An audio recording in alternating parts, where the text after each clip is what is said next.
Bonjour, c'est Ursule encore. On est le 19 novembre 2021. Alors, je viens sonner la trompette ce matin encore et je viens proclamer le retour de notre Seigneur Jésus-Christ. Amen. Soyez tous bénis et que sa joie soit votre force en ce jour. Alors, aujourd'hui, je viens parler de la réalisation de Zacharie 5 sous nos yeux. Amen. Alors, je vais lire dans deux versions. Et on va regarder qu'est-ce que le Seigneur a pour nous aujourd'hui. Amen. Je vais lire dans la Tobe et puis je vais lire dans le Louis II. Alors, Zacharie 5.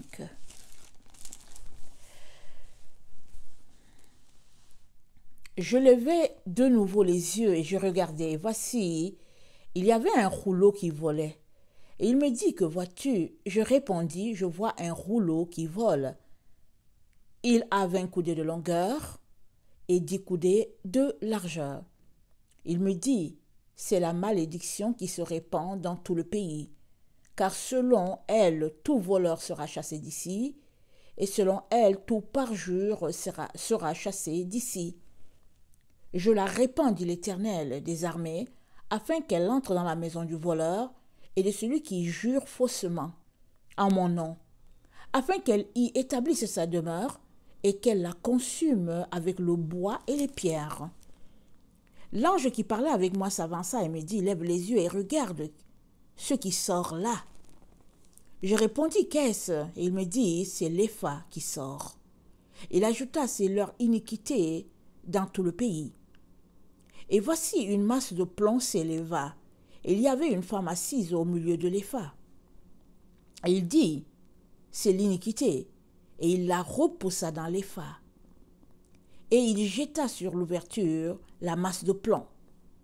Je levai les yeux et je regardai, et voici deux femmes parurent. Le vent soufflait dans leurs ailes.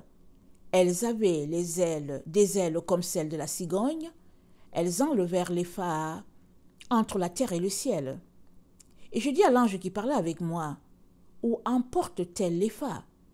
Il me répondit, elles vont lui bâtir une maison dans le pays de Shinéar. Et quand elle sera prête, il sera déposé là dans son lieu. Amen. Et ça, j'ai lu dans le Louis II et je vais lire dans la version Tobe.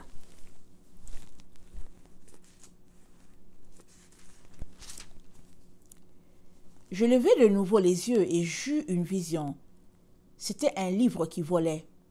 Et l'ange me dit, que vois-tu? Je répondis, je vois un livre qui vole, long de 20 coudées et large de 10. Alors il me dit, c'est la malédiction qui s'élance sur tout le pays. Aussi, d'après l'une de ses faces, tout voleur sera éliminé, et d'après l'autre, tout parjure sera éliminé. Je l'ai lancé, oracle du Seigneur de l'univers, pour qu'elle atteigne la maison du voleur et la maison du parjure, et qu'elle loge au cœur de sa maison, et la consume poutre et pierre. L'ange qui me parlait s'avança et me dit, lève donc les yeux et regarde ce qui s'avance là. Je demandai, qu'est-ce que cela représente? Il répondit, c'est là un boisseau qui s'avance. Et il ajouta, c'est leur péché dans tout le pays. Et voici qu'un disque de plomb se souleva. Une femme était installée à l'intérieur du boisseau. Alors il dit, c'est la méchanceté. Puis il la repoussa à l'intérieur du boisseau et jeta la masse de plomb sur l'ouverture. Puis je levai les yeux et j'eus une vision. C'étaient deux femmes qui s'avançaient. Le vent soufflait dans leurs ailes, des ailes semblables à celles de la cigogne. Elles soulevèrent le boisseau entre terre et ciel. Je demandai à l'ange qui me parlait, où emporte-t-elle le boisseau? Il me dit, au pays de Shinéar, pour lui construire un sanctuaire. On la fixera et on l'immobilisera là-bas, sur son piédestal. Amen. Alors, Zacharie 5, Amen, correspond beaucoup. Il y a des parallèles avec Apocalypse. Amen. Alors, il y a certains versets, quand tu les lis, ils te font une référence. Il y a d'autres aussi, quand tu lis, tu n'as aucune référence. Mais par la grâce de Dieu, le Saint-Esprit étant là pour enseigner, il nous fait des références, il nous fait des connexions spirituelles. Amen. Alors, en lisant Zacharie 5, Amen, par la grâce de Dieu, j'ai pu voir que l'ange, Amen, qui est ici là, parce que c'est l'ange qui est en train de parler, et l'ange dit à Zacharie, il lui dit, qu'est-ce que tu vois? Et il voit un livre qui vole, long de 20 coudées et large de 10. Amen. Alors ça, c'est un peu les dimensions du livre. Alors que dans Apocalypse 10, on n'a pas les dimensions du livre. On nous dit seulement que l'ange qui est là, il tient un livre. Amen. Et le livre est ouvert. Le livre est ouvert. Et c'est dit, je vis un autre ange puissant, je suis dans Apocalypse 10, qui descendait du ciel, enveloppé d'une nuée. Au-dessus de sa tête était l'arc-en-ciel, et son visage était comme le soleil, et ses pieds comme des colonnes de feu. Il tenait dans sa main un petit livre ouvert. Il posa son pied droit sur la mer, et son pied gauche sur la terre. Il cria d'une voix forte, comme rugit un lion. Quand il cria, les 7 tonnerres firent entendre leur voix. Et quand les 7 tonnerres eurent fait entendre leur voix, j'allais écrire. Et j'entendis du ciel une voix qui disait, « Scelle ce qu'ont dit les 7 tonnerres et ne l'écris pas. » Amen. Alors l'ange ici, il a un livre. Le livre est ouvert. Et ici, Zacharie, lui, il lève de nouveau les yeux et il a une vision. Dont l'ange qui est là avec lui, Amen, qui fait référence à l'ange d'Apocalypse 10, lui dit, qu'est-ce que tu vois? Parce que l'ange veut lui parler de quelque chose. Amen. Il veut lui montrer quelque chose. Et Zacharie lui dit, je vois un livre qui vole, long de 20 coudées et large de 10. Et maintenant, l'ange lui dit, ce livre-là, ce qui vole là, c'est la malédiction qui s'élance sur tout le pays. Amen. Alors il dit, d'après l'une des faces qui est dans le livre, tout voleur sera éliminé. Là, on a une idée un peu de ce que le livre contient. Le livre contient le jugement de Dieu. Alors, dans le livre, il dit, dans l'une des faces, tout voleur sera éliminé. Dans l'autre, tout parjure sera éliminé. C'est-à-dire, le livre en soi, ici, on a juste les mesures. Amen. Et on a une idée globale de ce que l'ange est en train de nous dire. Mais il est en train de nous dire que ce livre-là, ou bien par ce livre-là, amen, tout ce qui n'est pas droit sera éliminé. Tout ce qui est tortueux sera écarté.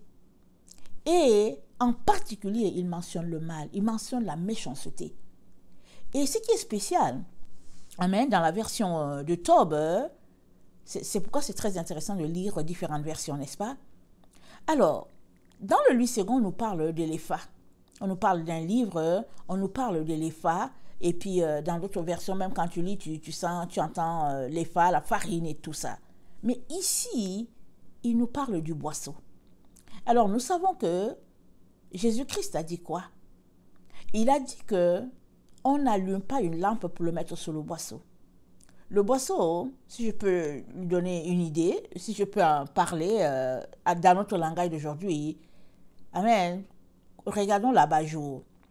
L'abat-jour, il est ouvert, amen, d'un bord, de l'autre, de telle sorte que quand tu le rabats sur la lampe, ça limite un peu l'éclat dans la chambre.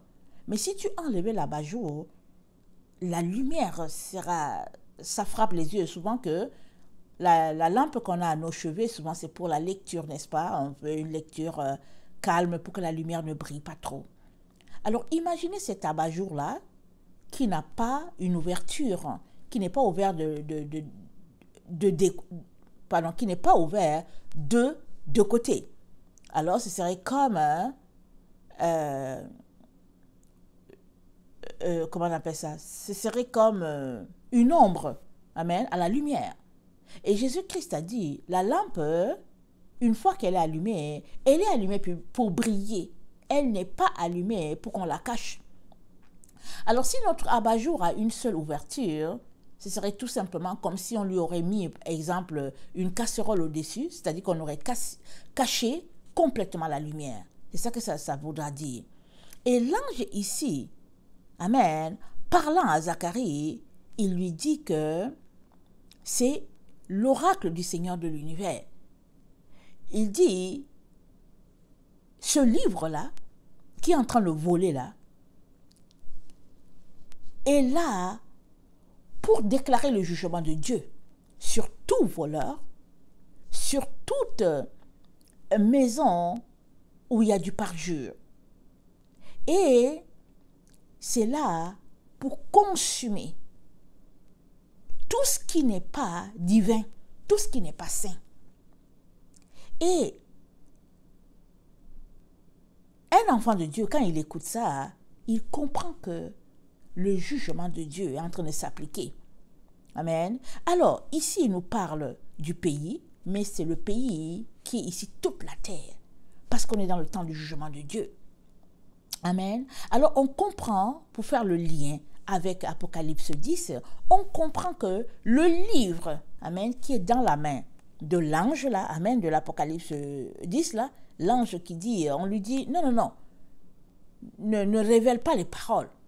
On sait seulement que l'ange a mis un pied sur la mer, un pied sur la terre, et il a un livre ouvert en main, et il y a le tonnerre, ça tonne. Et cet ange l'a dit, dans un temps, 2 temps, dans un temps, 2 temps, et la moitié d'un temps, c'est-à-dire 3 ans et demi, 42 mois, hein, et la justice de Dieu sera appliquée sur la terre. Et on est effectivement dans ce temps-là, c'est en train de se dérouler sous nos yeux. Le seul problème, c'est que, est-ce que tu en es conscient? Il y a beaucoup d'enfants de Dieu qui ne sont pas conscients de cela. Et pourquoi ne sont-ils pas conscients qu'on est dans ce temps-là, déclaré par cet ange-là? Parce qu'Apocalypse 10 nous dit, dans le verset 7, mais qu'au jour de la voix du 7e ange, quand il sonnerait de la trompette, le mystère de Dieu s'accomplirait comme il l'a annoncé à ses serviteurs les prophètes. Alors c'est dit. Mais qu'est-ce qui fait que toi, tu ne réalises pas qu'on est dans ce temps-là? C'est parce que tu es occupé à autre chose. C'est parce que tu as été séduit par quelque chose et puis tu es occupé. Tu sais qu'on ne peut pas servir 2 maîtres. On ne peut pas suivre 2 lièvres. Alors notre Seigneur Jésus, pour que tu puisses connecter au temps dans lequel nous sommes, avec notre Seigneur Jésus, tu as besoin d'être concentré uniquement sur lui. Si tu es en train de suivre plusieurs choses à la fois, tu ne vas pas réaliser qu'au fait, les temps sont écoulés. Tu ne vas pas le réaliser. Et malheureusement, plusieurs attendent que leur pasteur leur donne la direction, ou bien leur évangéliste, peu importe leur leader spirituel. Plusieurs attendent cela. Mais malheureusement, là où nous sommes aujourd'hui, ce n'est pas les pasteurs qui peuvent te dire le temps dans lequel nous sommes, parce qu'eux-mêmes, ils ne savent pas. Pourquoi ne savent-ils pas? Ils sont occupés à faire avancer les programmes de leur dénomination.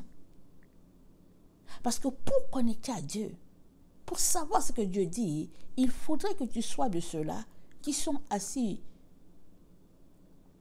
je ne vais pas dire 24 heures sur 24, qui ont tout laissé pour lui, qui sont assis là en train de fouiller leur Bible pour savoir, Seigneur, dans quel temps nous sommes. Si tu n'es pas de ceux-là, alors laisse que ceux-là qui reçoivent la compréhension puissent t'instruire. Parce que dans Daniel 12, c'est dit que... Attends, je vais le lire. Dans Daniel 12, c'est dit que... attends. Ceux qui auront de l'intelligence, Daniel 12, le verset 3, brilleront comme la splendeur du ciel, et ceux qui auront enseigné la justice à la multitude brilleront comme les étoiles à toujours et à perpétuité. Et dans Daniel 12, le verset 10, c'est dit, plusieurs seront purifiés, blanchis et épurés. Les méchants feront le mal et aucun des méchants ne comprendra.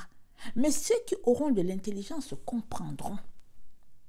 Et ici, dans Zacharie 5, on nous parle de l'épha que ces deux femmes-là sont en train de porter.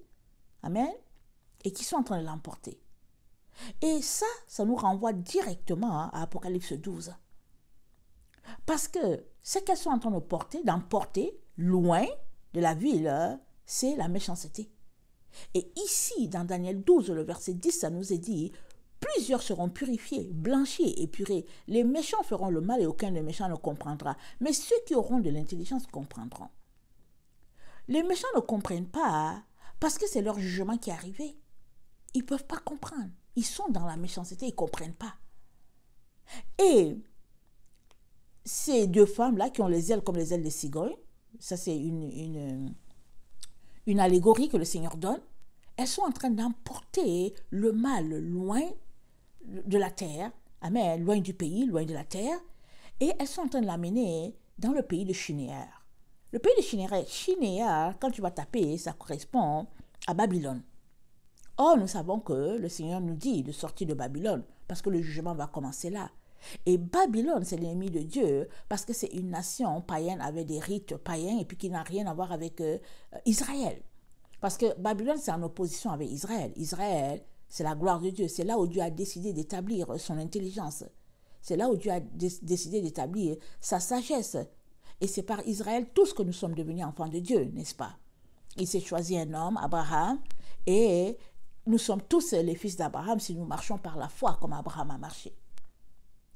Alors, clair et net, Dieu est en train de nous parler ici. Il est en train de nous dire, amen, si nous retournons dans notre texte de Zacharie, il est en train de nous dire que la méchanceté, qui est le mal, amen, est comme un boisseau sur notre vie. Parce que c'est dit que dans le verset 5 de Zacharie 5, l'ange qui me parlait s'avança et me dit, lève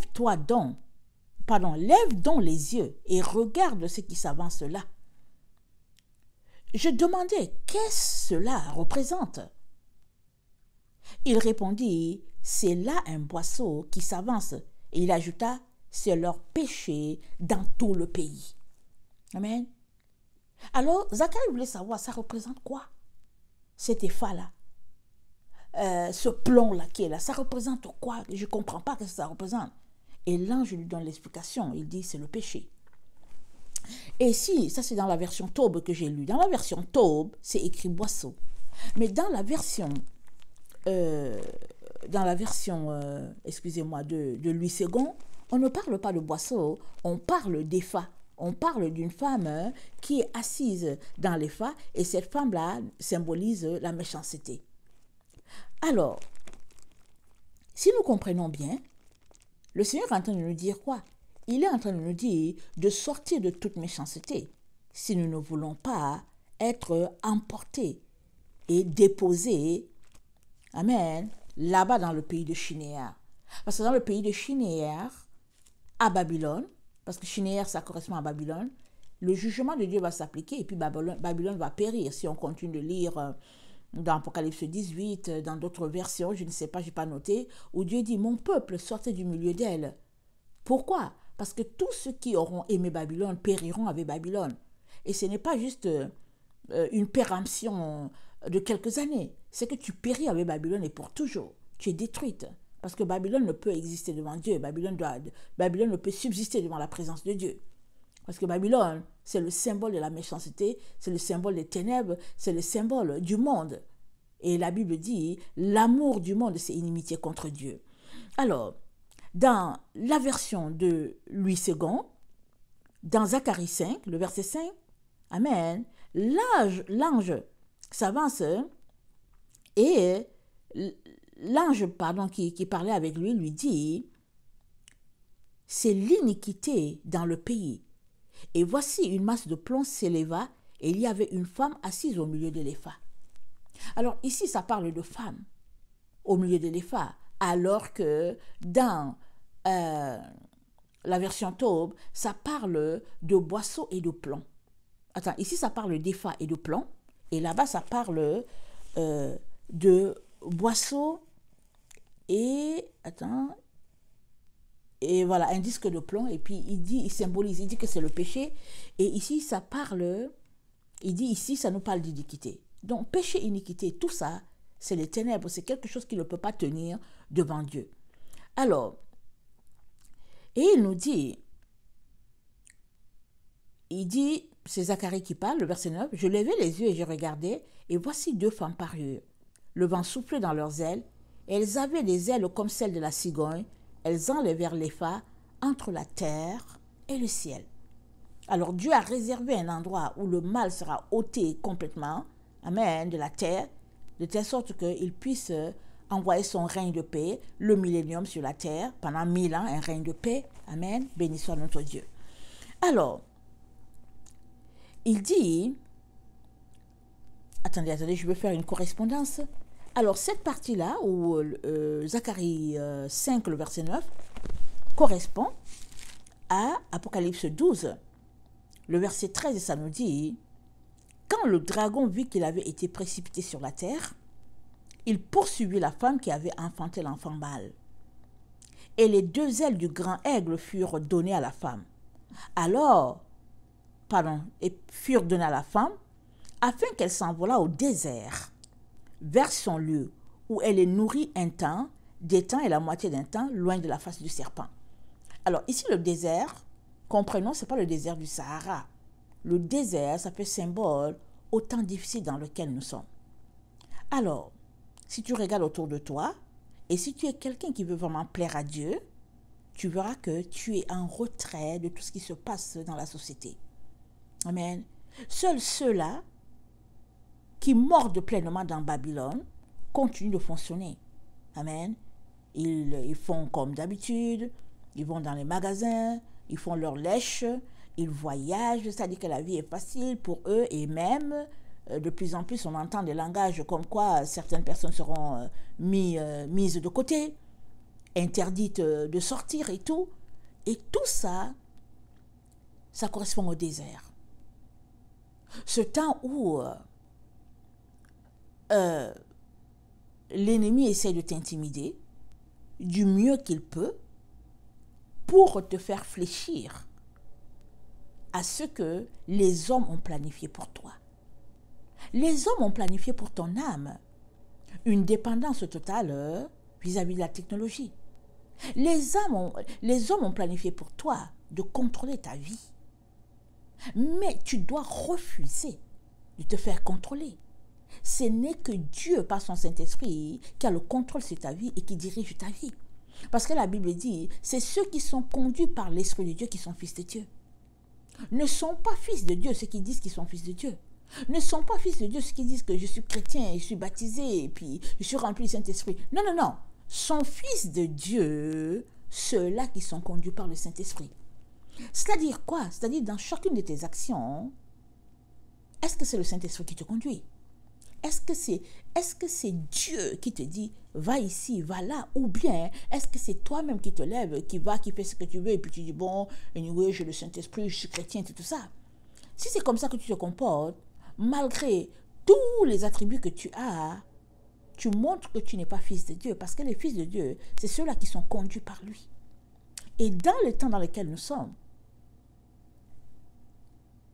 un groupe de personnes est soumis à un certain désert. Accepte le désert.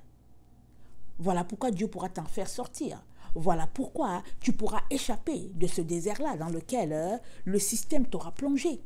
Parce que Luc 21, Amen, selon le conseil de notre Seigneur Jésus-Christ, il nous dit, Luc 21, le verset, le verset 34, il nous dit, c'est 36, veillez donc et priez en tout temps afin que vous ayez la force d'échapper à toutes ces choses qui arriveront et de paraître debout devant le Fils de l'homme. Tu dois prier pour que tu aies la force d'échapper. Mais échapper à quoi?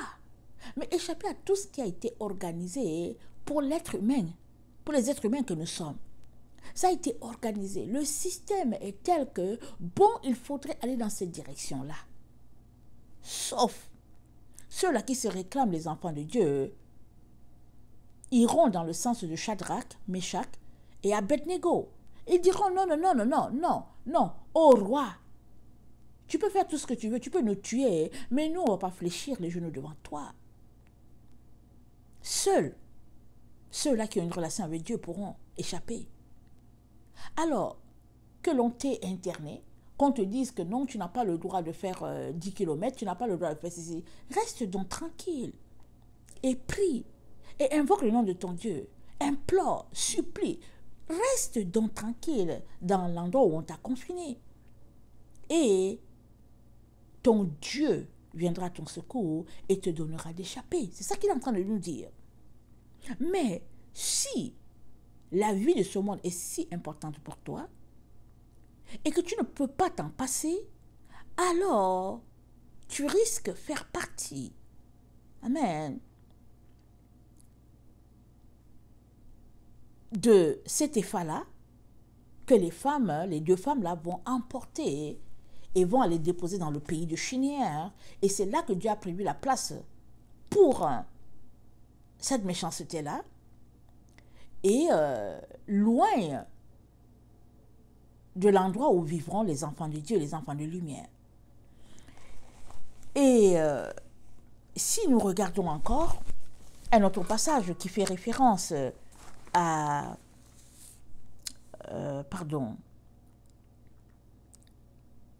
cette délivrance-là de la méchanceté. Amen. Daniel 2, le verset 40 nous en fait part. Daniel 2, je vais regarder.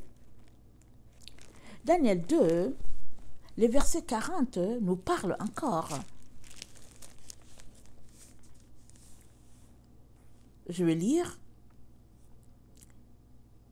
Et il y aura un quatrième royaume. Je dis bien Daniel 2, le verset 40. Il y aura un quatrième royaume, fort comme du fer. De même que le fer brise et rompt tout, il brisera et rompra tout, comme le fer qui met tout en pièces. Amen. Et ce quatrième royaume, nous y sommes là, nous sommes dans ce royaume-là.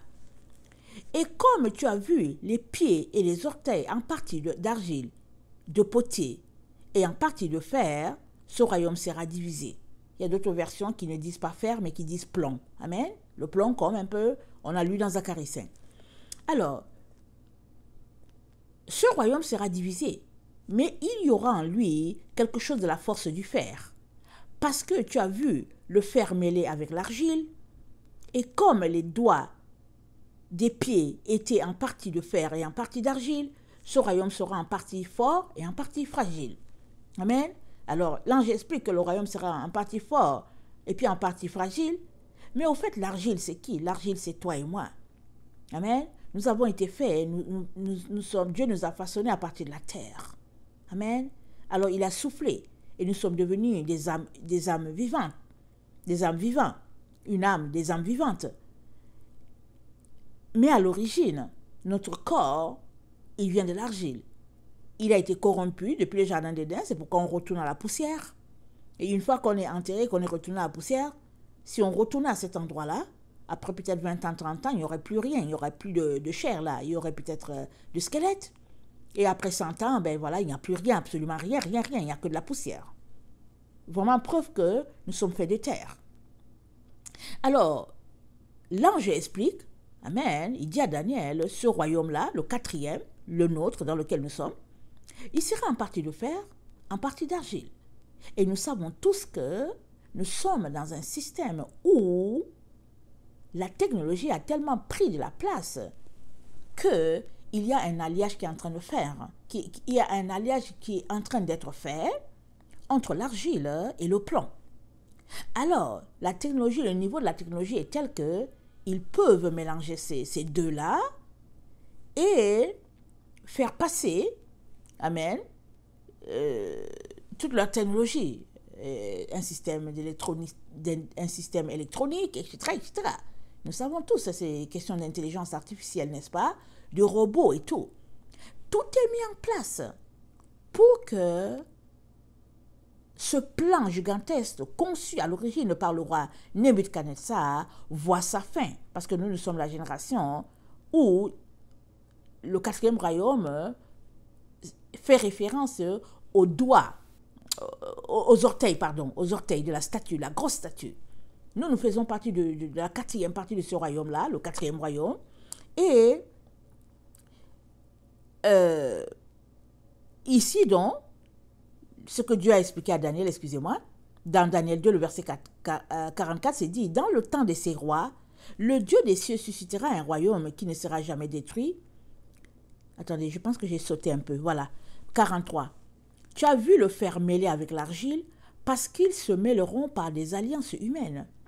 Mais ils ne seront point unis l'un à l'autre, de même que le fer ne s'allie point avec l'argile.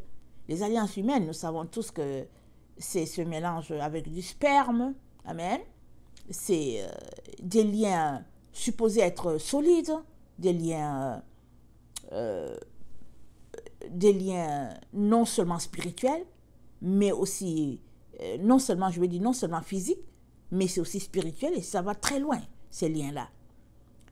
De telle sorte que, finalement, ton âme, ton esprit, tout est pris. Tout est pris pour la cause, amen, de ce système. La cause de ce quatrième royaume qui est formé, centré, intelligence artificielle. Si pour le moment tu ne le vois pas, on est juste en train de préparer le corps, n'est-ce pas? Tout comme Dieu nous a dit de nous sanctifier, de nous purifier, parce que notre corps c'est le temple du Saint-Esprit, et c'est un corps sanctifié, c'est un corps purifié, qui sera transformé, amen, en un corps incorruptible. De la même manière, ce quatrième royaume est en train de préparer le corps de l'être humain, de telle sorte qu'il puisse fitter, je ne sais pas si je peux dire le mot, qu'il puisse correspondre, ou bien qu'il puisse être conforme, voilà, que ce corps-là puisse être conforme à ce qu'ils veulent, avant d'intégrer à ce corps humain l'intelligence artificielle. Alors, il y en a qui mordent là-dedans, qui sont contents, et ils ont hâte d'être à ce niveau-là. Il y a d'autres qui sont tout simplement emballés dans l'ignorance, et ils ne savent même pas ce qui se passe. Ils vont seulement dans la direction qui leur est indiquée, sans résistance, sans opposition.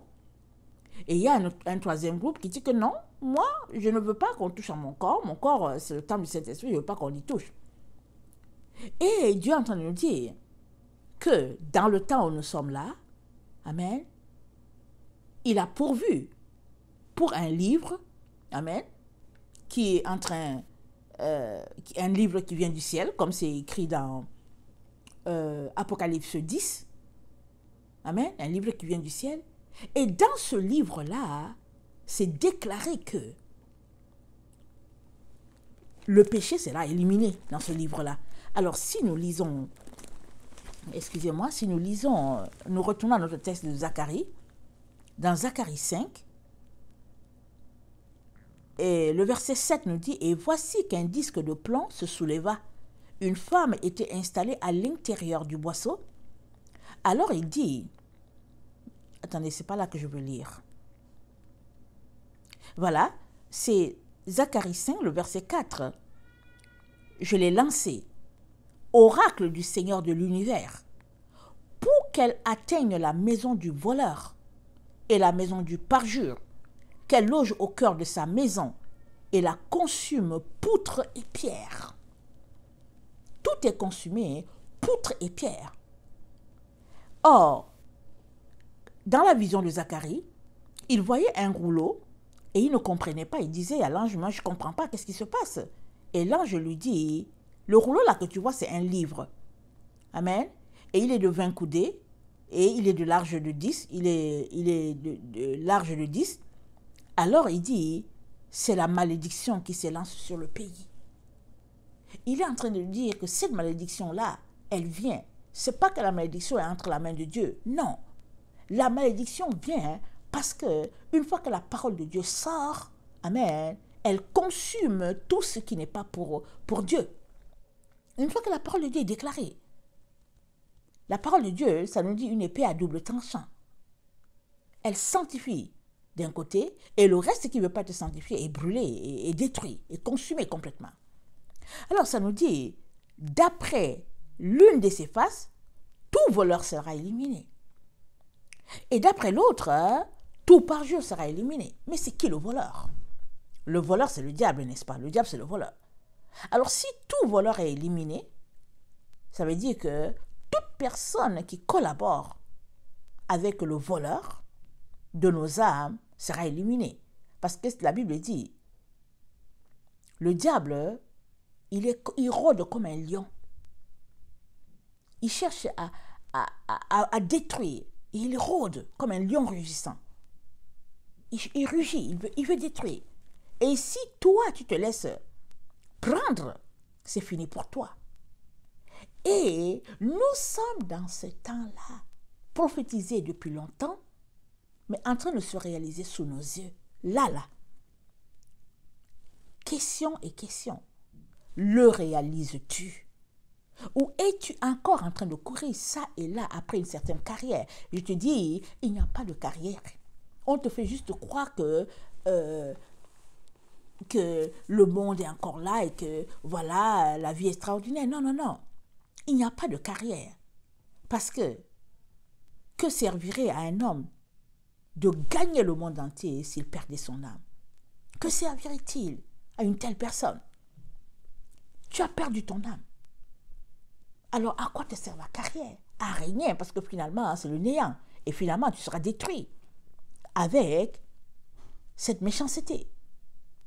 Parce qu'en fait, il y a juste deux voies. Il y a juste deux mondes. Le monde de lumière et le monde des ténèbres. Et tout comme c'est si bien expliqué dans la version Taube que la méchanceté est comme un boisseau, amen, qui te cache la lumière, de la même manière, toutes les manigances qui sont mises en place par le système mondial sont là pour te cacher, pour t'empêcher de voir le temps dans lequel nous sommes. On a déjà fait une vidéo ou deux où Dieu disait que cet ange est déjà sur la terre. Le temps, on est en plein dans ce temps-là. Ce qui est dommage, c'est que c'est des personnes comme moi, là, qui frottent leur casserole, là, leur sol à la maison, qui, au fait, parviennent à dire, ah, voilà le temps dans lequel on est, par-ci, par-là, les femmes au foyer et tout ça, et puis bon, les gens, comme on peut dire, sans grande importance, disons-le comme ça. Ce sont ces personnes-là qui disent aux autres, hey, réveillez-vous, voilà le temps dans lequel on est. Mais les autres, qui ont leur diplôme, qui ont leur titre, ils ne le savent pas. Et moi, je viens t'encourager à te ressaisir, à t'arrêter, à aller chercher. Mieux vaut tard que jamais. Parce que si tu es là en train de te dire que tu as encore le temps de faire ta tournée de voyage sur la terre, parce que tu as gardé tes 100 000 $ pour faire une certaine tournée, pour aller visiter les zèbres quelque part en Tanzanie, et puis les pandas quelque part en Asie, peu importe ton programme, je ne sais pas c'est quoi ton programme. Si tu es là dans ça, je viens te dire, sors, déconnecte-toi de ce monde-là. Et viens t'asseoir au pied de la croix pour dire au Seigneur Jésus de t'enseigner, de t'aider. Amen. Et il t'aidera. Il t'aidera. Il te donnera de réaliser que les temps sont finis, complètement finis. Et tout ce qui se passe autour, c'est juste pour embellir, amen, un poison. C'est comme si le poison est là, il est tellement embelli, il est tellement décoré, quand tu vois, tu dis, que c'est beau. Mais ouvre alors, Une fois que tu ouvres, tu vois que le serpent, en fait, le paquet l'a bien emballé, c'est un serpent. Imagine tout simplement que tu reçois un cadeau et le cadeau, tu dis, waouh, qui m'a écrit, surtout on est dans les fêtes, et puis bon, voilà, et tout, tu es content. Tu ouvres ton paquet et un serpent surgit. Est-ce que tu ne vas pas jeter la boîte? Tu vas jeter la boîte, tu vas fuir. Et le serpent, est-ce qu'il va fuir? Il va aussi aller dans ta direction pour pouvoir t'attraper. Voilà un peu le coup que les grands de ce monde nous ont préparé. Quand, en 2020, tout le monde est sorti de son pays, peu importe l'endroit, pour faire sa conférence de presse, pour dire que, ouais, voilà, vous savez quoi, oui, voilà, vous savez quoi, et puis bon, voilà, vous savez quoi, et puis tout le monde, c'est comme, ah, et les gens, ils se viennent avec leur grosse tasse de thé, disons de café, de chocolat, s'asseoir devant la télévision pour écouter qu'est-ce qui se passe. Il y en a qui ont été pris de panique, il y en a qui ne sortaient plus, il y en a qui ont été pris de dépression, il y en a qui ont tout perdu, il y en a qui se sont enlevés la vie. Toutes sortes de situations mises en place pour t'amener dans la mauvaise direction. Et Dieu est là, il ne cesse de te dire, repens-toi. Reviens de ta voie d'égarement. Reviens de la voie où tu as été détourné. Reviens de ton illusion. Sors de là, reviens, ressaisis-toi, reviens. Reviens en arrière.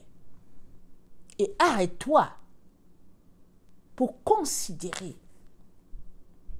où sera ton âme après qu'on aura passé cette période-là. Où sera ton âme? Qu'il nous reste 10 ans sur la terre, qu'il nous reste 5 ans, peu importe le temps qu'il nous reste 20 ans, peu importe. Ce 20 ans-là, que tu as pour une carrière-là, ça ne vaut pas. Ça ne vaut rien devant toute l'éternité. C'est juste comme de la farine. Cette farine-là que les femmes emportent, que ces deux femmes-là emportent.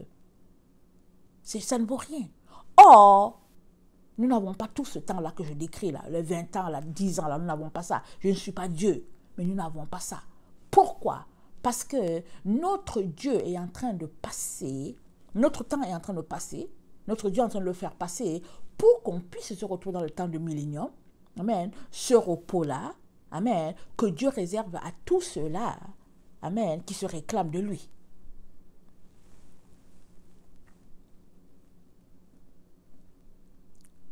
Dans Zacharie 5, le verset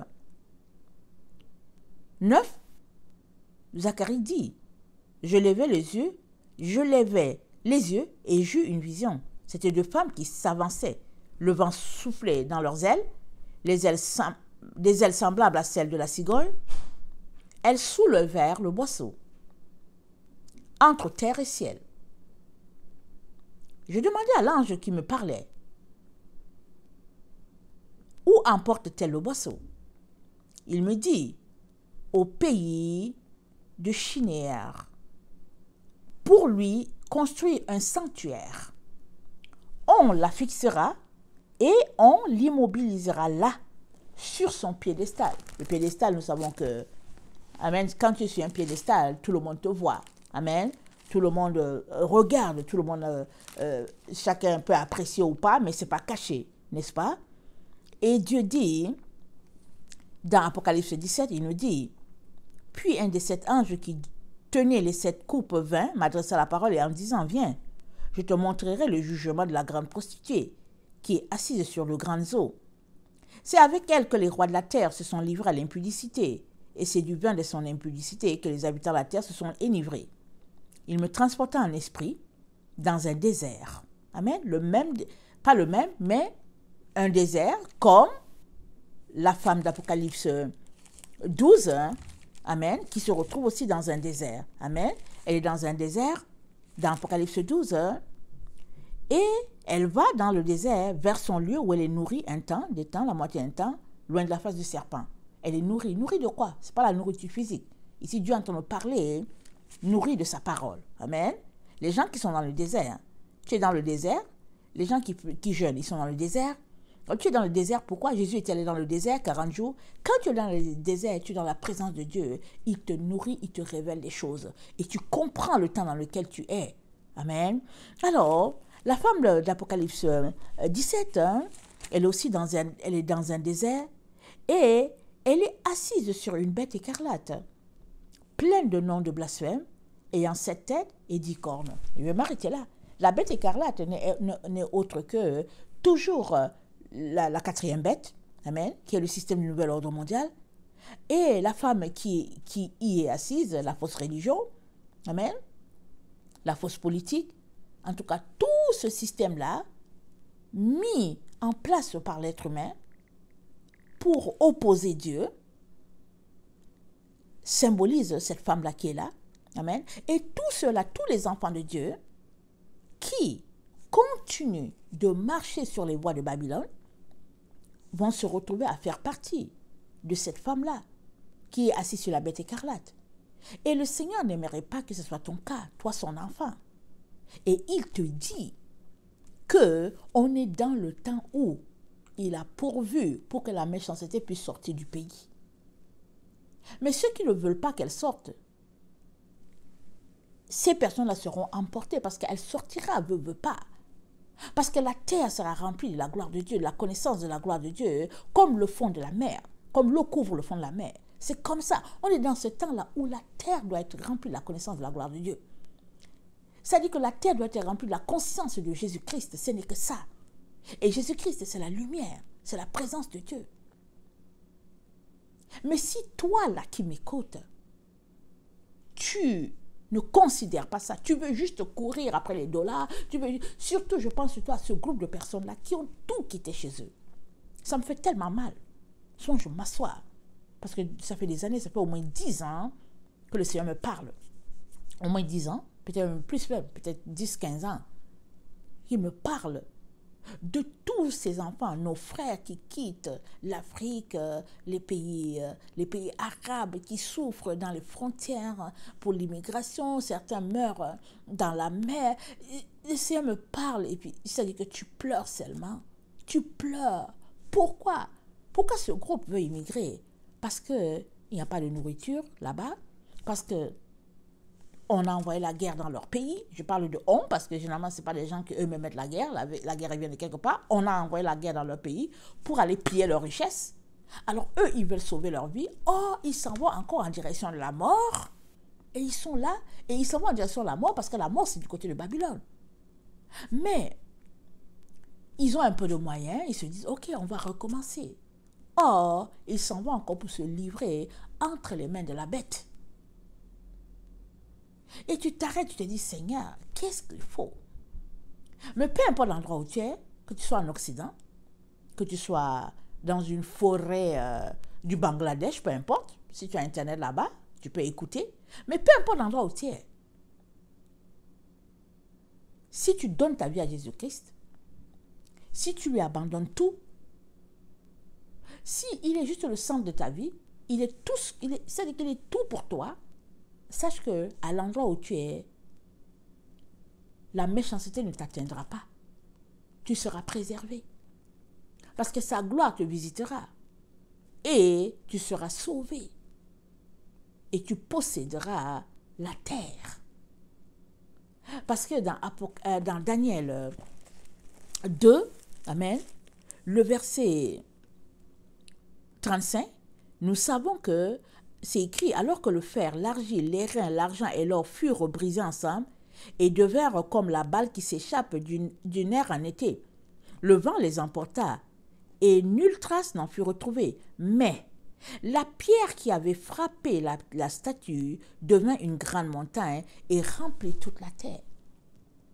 Peu importe l'endroit où tu es, toi qui m'écoutes, si vraiment Jésus-Christ est le centre de ta vie, tu feras partie de ceux-là, amen, qui occuperont la terre pour un millénium dans la paix, dans la présence de Dieu. Parce que cette petite pierre-là qui frappe la grosse montagne n'est autre que la pierre angulaire, amen, qui a été rejetée par ceux qui bâtissaient. Ce n'est autre que cette pierre angulaire-là qui a été rejetée.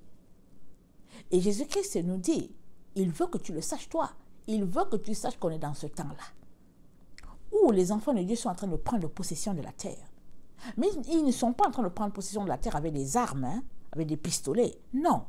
Ils prennent possession de la terre en se débarrassant de la méchanceté, en se débarrassant de cette femme-là qui est assise dans les phares, en se débarrassant de toute zone de ténèbres, en se débarrassant de tout boisseau sur leur chemin, toute obscurité. Si c'est comme ça que tu passes ton temps, jour après jour, minute après minute, à venir dans la présence de Dieu, en train de prier, en train de supplier pour dire Seigneur, aide-moi, amen, tu fais partie de ceux-là qui sont en train de se débarrasser de toutes leurs taches noires. Et tu fais partie de ceux-là qui seront épargnés, de ceux-là qui échapperont dans le temps dans lequel nous sommes. Je viens fortement t'encourager à avoir un peu de foi. Amen. En direction de la parole de Dieu. Je dis seulement un peu. Parce que quand les disciples ont demandé à Jésus-Christ, augmente notre foi, il a dit, si tu as la foi juste comme un petit grain de sénévé, c'est-à-dire la plus petite graine qui existe sur la terre, la graine de moutarde, il dit, si tu as la foi, si tu as ce type de foi-là, aussi petit, alors tu peux déplacer une montagne. Alors si tu as juste un peu de foi dans ce que Dieu est en train de te dire dans la parole en disant qu'on est dans le temps de la fin, tu réorganiseras tes priorités pour pouvoir te tourner vers Dieu, pour pouvoir jeûner, pour pouvoir dire Seigneur, enlève les écailles de mes yeux, donne-moi Seigneur, fais-moi saisir la vérité. Et moi je viens t'encourager à oser, amen, à oser sortir de ta zone de confort et te retrouver dans le désert. Parce que dans le désert, il n'y a pas juste que la difficulté, il n'y a pas juste que la sécheresse, la soif et tout, mais dans le désert, il y a la gloire de Dieu. Rappelle-toi, c'est dans Israël, c'est dans le désert que Israël a goûté à la gloire de Dieu. Dieu les accompagnait de sa lumière dans la nuit et dans le matin, il y avait sa gloire. C'est dans le désert que Israël a mangé la manne, et il a mangé des cailles. Dans le désert, ils ont vu la gloire de Dieu. Dans le désert, amen, Moïse a frappé la roche, même s'il a frappé dans une attitude que Dieu n'aimait pas. Ce qui est important, c'est qu'on sache qu'il a frappé la roche et de la roche, de l'eau est sortie pour que Israël puisse être désaltéré. Tout cela pour dire que le désert n'est pas mauvais pour les enfants de Dieu. Il est juste mauvais pour ceux qui veulent vivre selon la chair. Mais pour toute personne qui veut vivre selon la gloire de Dieu, le désert n'est pas mauvais. Et je viens t'encourager, toi qui m'écoutes, à ne pas fuir le désert. Au contraire, dans le désert se trouve Dieu. Amen. Tout est en train de se dérouler sous tes yeux, mon frère, ma soeur. Ressaisis-toi. Ramasse-toi, comme on dit, en un morceau. Assois-toi et considère encore où passeras-tu ton éternité. Parce que tout sera détruit, tout volera en éclats. Je ne dis pas forcément que ça va voler en éclats one shot, mais ça va voler en éclats petit à petit, petit à petit. Ça va voler en éclats. Et la petite pierre qu'on vient de lire dans Daniel 2, le verset 34 à 35, la petite pierre va se transformer, la petite pierre va écraser la grosse montagne et elle va se transformer en grosse montagne, la grosse montagne qui n'est autre que la montagne éternelle. Alors, il n'est jamais trop tard, tant que Jésus-Christ n'est pas venu, tant que Jésus-Christ ne s'est pas manifesté dans toute sa gloire pour dire « Ok, c'est le temps », tu as toujours le temps. Jusqu'à ce que ça dise une ruine soudaine s'abatte sur la terre. Jusqu'à ce que la ruine soudaine s'abatte sur la terre, tu as le temps de changer tes voies, de changer tes priorités, de changer ce que tu considères comme vérité. Parce qu'il y a une seule vérité, et cette vérité, c'est Jésus. Et si Jésus est la vérité, ça veut dire que tout ce qui sort de sa bouche, c'est un trésor pour nos âmes. Et nous devions marcher dans ses directives, dans ses voies. Amen. Que le Seigneur bénisse sa parole. Et qu'il nous donne de réaliser que les temps sont finis. Ils sont finis, ils sont épuisés. Soyez bénis. Je vous aime beaucoup et Dieu davantage. Maranatha, Jésus revient. Amen et amen. Soyez bénis. Alléluia.